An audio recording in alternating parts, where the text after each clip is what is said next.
After the boy Arthur left Merlin's cave, he lived with old Sir Ector and his son Kay. Arthur was given the position of squire, but this was in name only, for the boy had no family or possessions. He couldn't afford to buy his own suit of livery, and behind Sir Ector's back, the stable boys used to throw mud at him, and the maids whispered that he knew black magic. As a result, Arthur spent much of his time alone. One day he was sitting on the edge of a grove of oaks, staring at a battered water pitcher, when Kay happened to come across him. "Did you steal that?" Kay asked suspiciously. "No," Arthur replied, shaking his head. "I borrowed it. I needed something made of lead."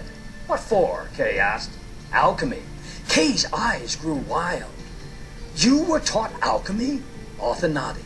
"If you can change lead to gold," Kay said excitedly, "our family will be the richest in England. Show me." Arthur nodded and waved Kay to sit beside him on the grass. Without another word, he began to stare at the lead pitcher.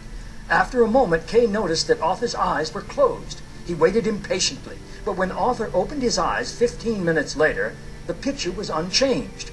"I think you're a fraud," Kay said hotly. "That pitcher is still made of lead." Arthur looked confused. "Well, of course it is, can't you see? I'm the one who's trying to turn to gold." So now we are started on our inner quest with the knowledge that alchemy is going to be performed on us. We were born for transformation, as Merlin goes on to explain. The greatest waste in existence is the waste of spirit. Each of you mortals came into the world to seek the Grail. No one is born more privileged than any other, because to a wizard, everyone is born to reach freedom and fulfillment. Aren't I already free? Percival asked. In the most literal sense, yes, since you are not held captive. But I mean freedom in a deeper sense. The ability to do anything you want, whenever you want. And there are even deeper levels to my meaning. You mortals think you are not held captive, but in fact you are held captive all the time by the past. Your memories create the conditioning that literally runs your life.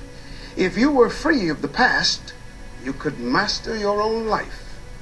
You could step into infinite possibilities, breaking the barrier of the known at every moment. The Grail is just a visible promise that such perfection exists. You understand? The wizard didn't wait for their assent now that he had warmed to his subject. The first step of alchemy begins at birth. It is known as innocence. Of all the ingredients employed by the alchemist, this is the most important. A newborn baby does not question its existence. It lives in self-acceptance, trust, and love. The nagging voice of doubt is yet silent. The question of who am I is meaningless to an infant. Instead, what shines through is awareness itself, the source of all wisdom. A baby comes into this world from the very source of life, and it detaches from that source gradually.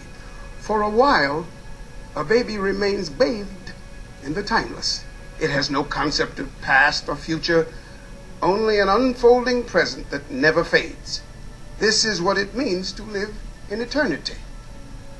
For what is the eternal but the present moment, ever renewing itself? The very promise of the Grail, immortal life, is already being enjoyed by a baby, for living in innocence is the secret to immortality. Merlin has said that we are all born still attached to the timeless source of life. If that's true, we might ask, then why aren't we all immortal from birth? Seeds and tendencies, that would be the wizard's answer.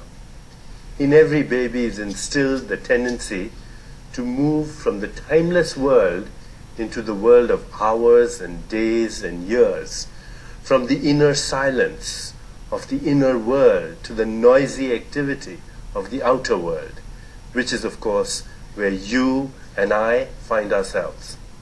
Watch an infant in its first few weeks of life. You can see its attention becoming attracted to this brave new world all around. And so the alchemy begins, the constant transformation that will underlie every breath taken for all the years to come. Curiosity pulls the infant's attention, and at the same time, seeds begin to sprout. Inside, a baby harbors the beginnings of anger and fear, distrust and doubt. Religions call this the fall from grace, which still has some truth in it. As a baby moves out of its state of innocence, it falls into a harsher world of bumps and bruises. Desires spring up that are not immediately fulfilled. Pain is experienced. Even so, you are wrong to think that you ever departed from grace. Grace operates at every step of human existence, though our limited perception may prevent us from seeing it. The eyes cannot see that each of us is infinite spirit, one with the universe.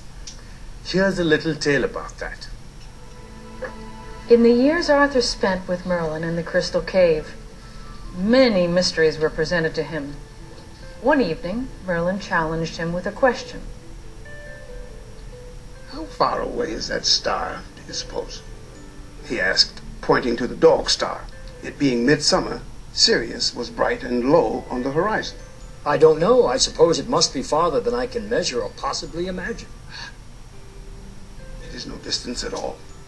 Consider, for you to see that star, its light must enter your eye. Correct? Beams of light flow continuously from here to there like an invisible bridge. What is a star but light? Therefore, if its light is both here and there and on the bridge in between, there is no separation between you and the star. You are both part of the same seamless field of light. But the star is still separate from me. It appears to be very far. After all, I can't pluck it out of the sky. Separation is only an appearance. You appear to be separate from me and other people because your ego takes the view that we are all isolated and alone. But I assure you, if you set your ego aside, you would see all of us surrounded by one unending field of light, which is awareness. Your every thought is born in a vast ocean of light, only to return to it, along with every cell of your body. The field of awareness is everywhere, an invisible bridge to all else that exists. So there is nothing about you that isn't part of everyone else, except as ego sees it. Your work is to go beyond ego and dive into the universal ocean of consciousness. Arthur had a pondering look on his face. I'll have to think about what you've said.